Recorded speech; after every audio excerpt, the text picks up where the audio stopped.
objective of today's experiment will be to find out the strength of a supplied 0.1 normal sodium bicarbonate solution. Now, as you all know from our previous experiment that just because it is written 0.1 normal here does not exactly mean that it will contain 0.1 normal. It might be a little more or a little less. So what we have to do is to find out the exact strength of this solution by titrating it with a very strong acid, that is 0.1 normal H2SO4.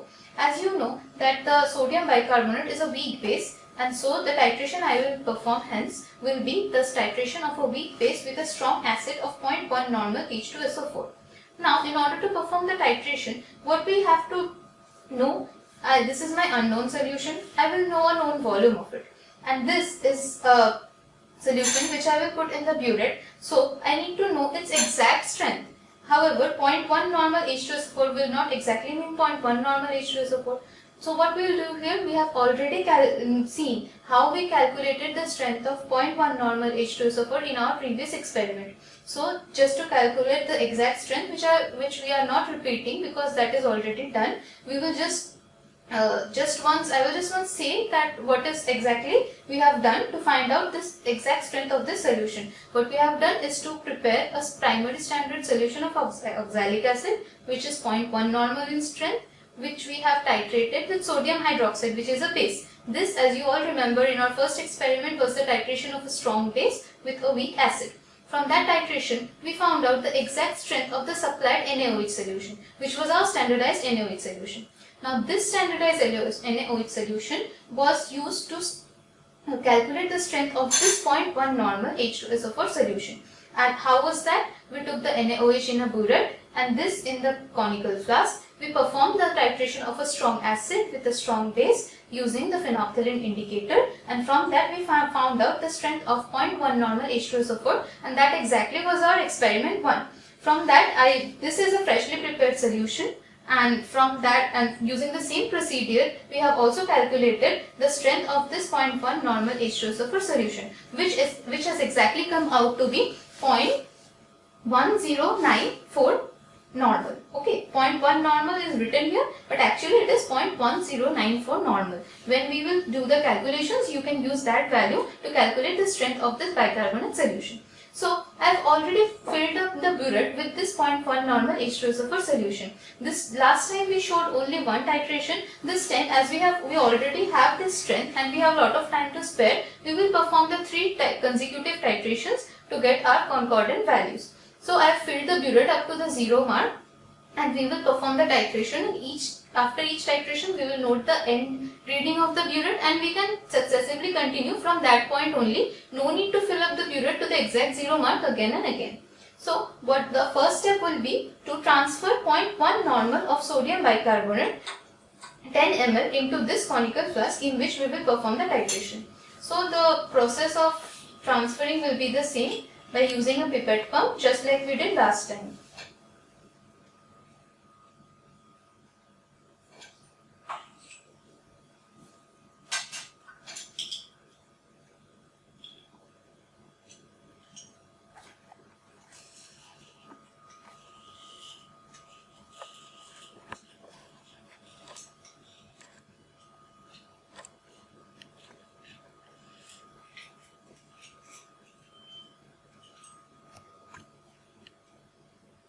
Just like last time, I will consider the lower meniscus of the solution when it reaches the mark of the pipette.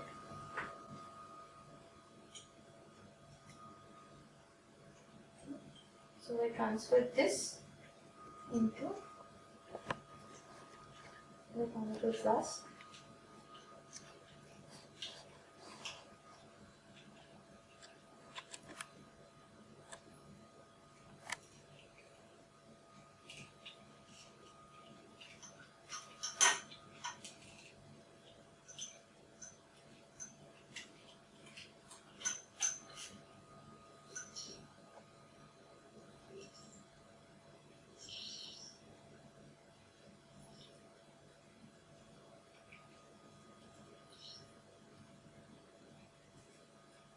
Here again, I try not to force the last drop out of the pipette, which remains the pipetting constant. Now the next step will be to add the indicator. Now last time we had used phenolphthalein as the indicator because an equivalence point ranged between 8 to 10, which was correlating with the color change range of the phenolphthalein. However, this time I have taken the weak base here and the strong acid here, so the equivalence point will be somewhat in the acidic region. So if I am adding phenolphthalein into this solution, initially what will happen? This contains the base, so phenolphthalein will have a pink color. However, if we are going on titrating, it will change its color once we cross its pH range. That is, just below 8, the phenolphthalein will turn from pink to colorless. However, the end point of this titration will be somewhere in between 3 to 4. So we will not be able to get the exact range of the endpoint. So phenolphthalein will not be a suitable indicator here. So the indicator we will use today is methyl orange. What is the indicator property of methyl orange? That in basic solution it will show a yellow color, and when the solution turns acidic, it will turn a red color. Now what is the exact pH range of this color change? From 3 to 4.5 approximately, not exactly. So between that range, the color change will be visible. So what we do is add phenolphthalein into this solution. It contains the base. So the solution will have a yellow color. So I continue with the titration. Once the end point is reached, we will see how that yellow color is gradually or not exactly gradually, just by addition of one last drop, that yellow color will turn red. So let me add 1 or 2 drops of methyl orange indicator into this solution.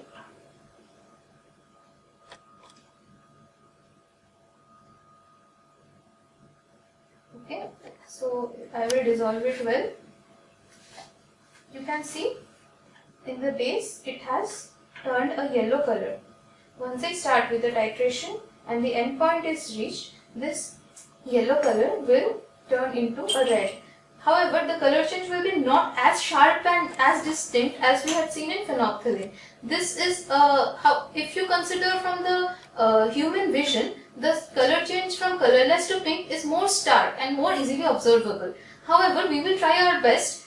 Even though this difference is not that stark, it will be visible to the naked eye. We just have to remain very careful so as to the color change. So we will start with the titration.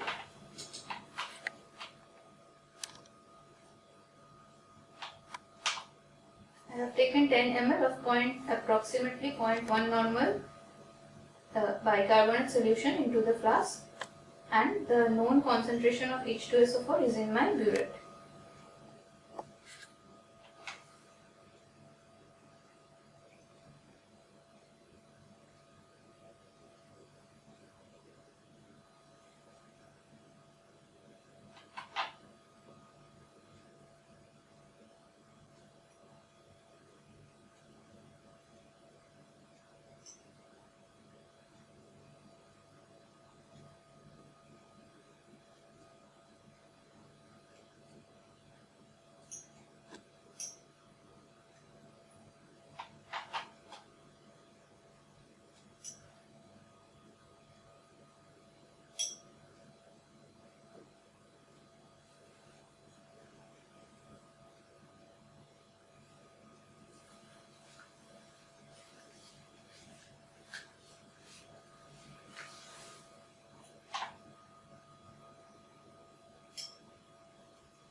If you notice very carefully, you can see at the point where the drop is falling, the color is turning from yellow to slight red, but that is not persistent, but that color is going away. So when the end point is reached, we will have a perfect red color solution, a persistent one, spread homogeneously over the solution.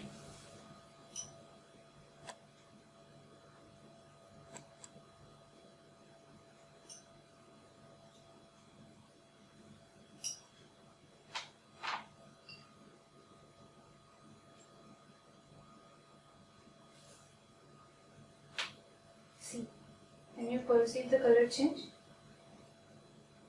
Now this red color is persistent and it has turned from yellow to red.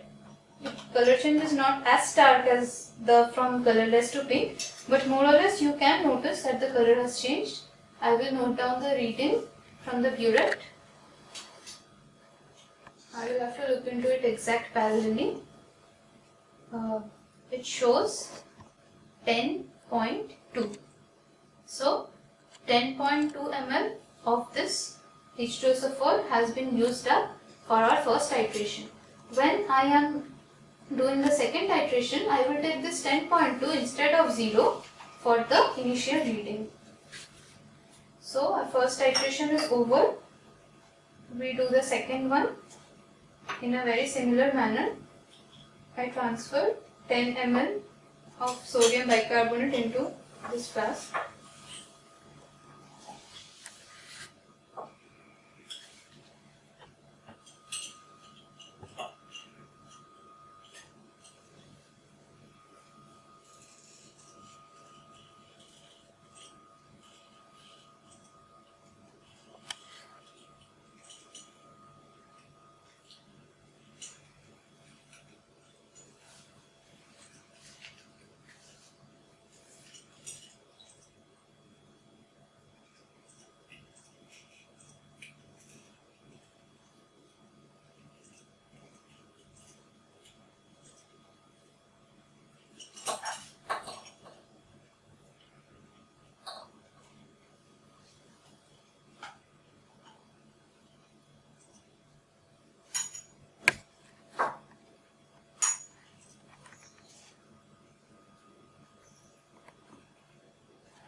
Now I add the indicator again.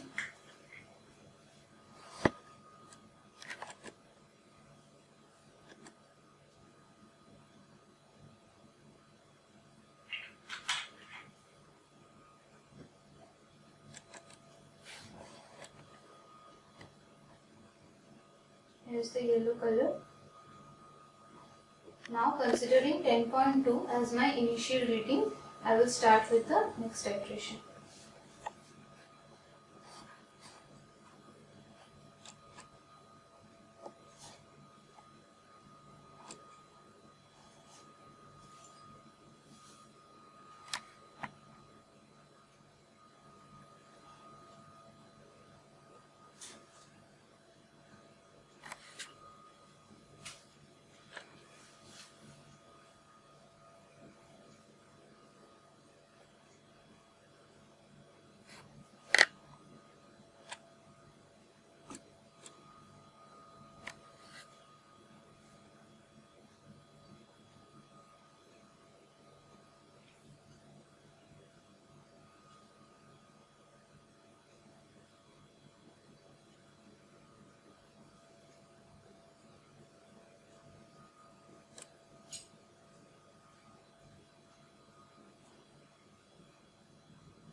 See that the color change has started to come and it is already turned red, and the red color seems to be persistent. It is not going away. Maybe we could just add one more drop to be sure. Yes, the red color is persistent and not going away, so this can be considered as our endpoint. So if I note the reading here, it has come out to be 20.4. So if our previous reading was 10.2, and this reading comes 20.4. If we subtract 10.2 from 20.4, we will get 10.2 again. That means the two of our concordant values has shown the same reading. I will perform the titration once more. This time the initial value will be 20.4 instead of 10.2. So I will take a fresh conical and do the same procedure again.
So I will start the titration again. This time the initial reading is 20.4.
As you see, a faint red color is coming, but it is not persistent yet. So we are fairly near the endpoint. Yes, now the red color is persistent, not going away. Hence we can conclude that we have reached the endpoint.